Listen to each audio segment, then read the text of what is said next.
तो आज हम बात करेंगे जीसी यूनिवर्सिटी हैदराबाद के बारे में कि उसकी क्या एडमिशन प्रोसेस है और क्या उसका क्राइटेरिया है। कुछ लोगों को फॉर्म फिल नहीं करना आ रहा या उनको मालूमात नहीं है, तो अब उसके बारे में आज हमारी पूरी डिटेल वीडियो होगी। तो आपने वीडियो लास्ट तक देखनी है, कोई भी स्टेप मिस नहीं करना। और अगर आपके पास उसके बाद भी कोई सवाल हो तो वो आप पूछ सकते हैं कमेंट बॉक्स में। I will answer your all questions. तो चलें स्टार्ट करते हैं। आपने स्टार्ट में सीधे से सिर्फ अपना ब्राउज़र ओपन करना है और यहाँ पर कोई लिंक नहीं लिखनी, कुछ नहीं लिखना, जस्ट आपने लिखना है GCUH और एंटर को प्रेस कर देना है। तो कुछ इस तरीके का इंटरफेस आपके सामने ओपन होगा, ठीक है। तो अगर इसकी मेन वेबसाइट की बात करें तो ये इसकी मेन वेबसाइट है। अगर आप उसके बारे में कुछ देखना चाहते हैं या कुछ जानना चाहते हैं तो वो यहाँ सारा लिखा हुआ है। और इस यूनिवर्सिटी की हिस्ट्री के बारे में भी थोड़ी सी हम बात करेंगे। तो ये है मतलब इसका पूरा इंटरफेस, ठीक है। तो अब हमें तो एडमिशन की पोर्टल वगैरह की बात करनी है, तो ज़रा चलते हैं पीछे की तरफ। तो एडमिशन 2024 पर आ जाते हैं। ये है 2024 के बारे में लिखा हुआ, गवर्नमेंट कॉलेज यूनिवर्सिटी हैदराबाद। अब इसकी हिस्ट्री कुछ इस तरीके की है कि ये यूनिवर्सिटी पहले कॉलेज हुआ करती थी और ज़्यादातर ये देखा गया है कि जो यूनिवर्सिटी या जो कॉलेज 100 साल का, मतलब 100 साल जिसको हो जाते हैं जिस कॉलेज को, वो यूनिवर्सिटी बन जाता है, ठीक है। तो जब ये 2017 में 100 साल हो गए इस कॉलेज को, तो ये एक यूनिवर्सिटी बना दिया गया। और जो सबसे पहले इनकी जो वीसी बनी, वाइस चांसलर, वो बनी थी प्रोफेसर डॉक्टर तैयबा ज़ारिफ। मतलब ये एक पहली लेडी हैं हैदराबाद में जो एक यूनिवर्सिटी की वीसी भी हैं। अब हम इनकी बात करें तो एडमिशन्स की, तो ये ऑनलाइन रजिस्ट्रेशन फॉर्म इनके ओपन हो चुके हैं 19 सितंबर से और इसकी लास्ट डेट है 3 नवंबर। तो बहुत लंबा अरसा है आपके पास, आप इजीली फॉर्म को जनरेट कर सकते हैं और फिल कर सकते हैं और अपने चालान की फ़ी पे कर सकते हैं। लेकिन आपने लेज़ीनेस नहीं दिखानी, एंड डेट पे काम नहीं करना, क्योंकि काफ़ी सारे बच्चों से पिक्चर्स अपलोड नहीं होती, किसी को एमबीज़ में मसला आता है, किसी को चालान सबमिट कराने में इशू हो रहे होते हैं। तो आपने टेंशन नहीं लेनी। और अगर आप मेरे और सबसे पहले आगे कोई बात करने से पहले मैं आपको कहना चाहूँगी कि अगर आप मेरे चैनल पे नए हैं तो मेरे चैनल को सब्सक्राइब कर दीजिए, ताकि आने वाली न्यू वीडियोज़ आप तक मिलती रहें।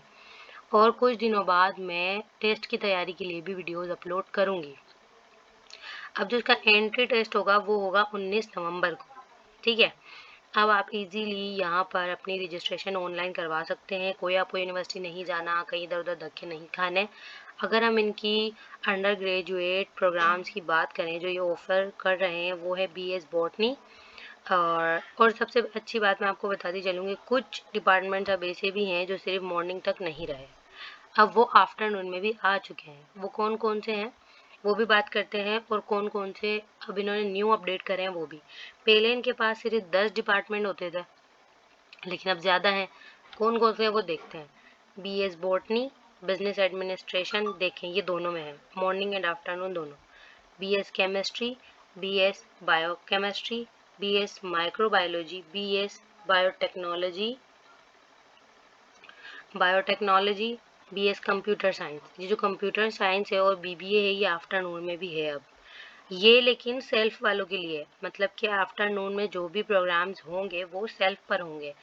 और बी एड ऑन्स एलिमेंट्री है, बीएस इंग्लिश है, मॉर्निंग और आफ्टरनून दोनों। BS Urdu, BS Hindi, BS political science and BS Islamic culture. अब अगर हम आगे की बात करते हैं तो उससे पहले मैं आपको ये बताना चाहूँगी कि जो अब डिजिटलाइज जो दौर आ रहा है उसके अंदर देखा जाए तो इसमें दो इन लोगों ने डिपार्टमेंट इंक्लूड किए हैं जो कि मेरे तो फेवरेट हैं। वो कैसे? क्योंकि आजकल हर कोई चाहता है कि वो घर पे बैठ के काम करे, उसको स्किल्स आए, उसको कंप्यूटर चलाना आए। तो जो इन्होंने और ऐड किए हैं वो किए हैं BS artificial intelligence and BS data science.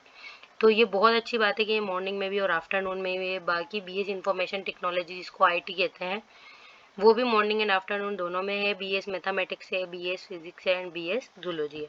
अब अगर हम एलिजिबिलिटी क्राइटेरिया की बात करें तो यहाँ पर आप किसी भी फील्ड में आपने एफएससी किया है और कम से कम आपकी 50% एग्रीगेट है तो आप इजीली एडमिशन ले सकते हैं।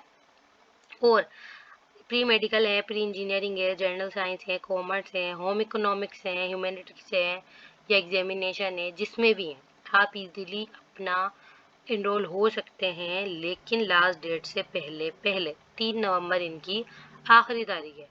अब आपने क्या करना है, आपने पोर्टल पे अपना अकाउंट बनाना है और उसके बाद अपना चालान जनरेट करना है, और चालान है इनका 2500 का, जो कि आपको कहाँ पर, any branch of Habib bank limited. अब एक है अल हबीब बैंक लिमिटेड, नहीं वो उधर नहीं करवाना, लेकिन है हबीब बैंक। जो हबीब बैंक है आपने उधर चालान सबमिट करवाना है, और इधर लिखा हुआ any candidate fails to pay admission processing fee will not be consider to proceed admission process. अगर कोई ऐसा स्टूडेंट है जिसने चालान तो जनरेट कर लिया लेकिन उसकी डेट एक्सपायर हो गई और उसने सबमिट नहीं करवाया, तो वो टेस्ट में नहीं बैठ सकता, ठीक है। और जो यूनिवर्सिटी है, जो उसका स्टाफ है, वो उसको वहाँ पर एंटर होने भी नहीं देगा, जाहिर सी बात है। और जो स्कॉलरशिप अवेलेबल है यहाँ पे बेनज़ीर की है, हैक की है, जो इंटरमीडिएट बोर्ड के अंदर जिसकी फर्स्ट पोजीशन है उसको 100% स्कॉलरशिप भी दी जाती है, 50% पे भी है, और अगर गोल्ड मेडलिस्ट फीमेल के लिए भी है 25% पे भी, ठीक है। और अगर आपकी कोई भी फर्दर क्यूरीज हो इनसे रिलेटेड तो आप इनको कॉल भी कर सकते हैं, ये रहा इनका टोल फ्री नंबर। और ये एक काफ़ी अच्छी यूनिवर्सिटी है हैदराबाद वाले बच्चों के लिए, और ये मतलब हमें एक तो खूबसूरत भी बहुत है, ठीक है। और खूबसूरती की भी बात करें या स्टडी की भी बात करें तो जो बच्चियाँ दूर नहीं जा सकती या जिनकी घर वालों की तरफ से उनको परमिशन नहीं है, तो वो यहाँ इजीली एडमिशन ले सकती हैं, ताकि उनकी एडमिशन का भी कोई हर्ज ना हो और वो इजीली पढ़ सकें।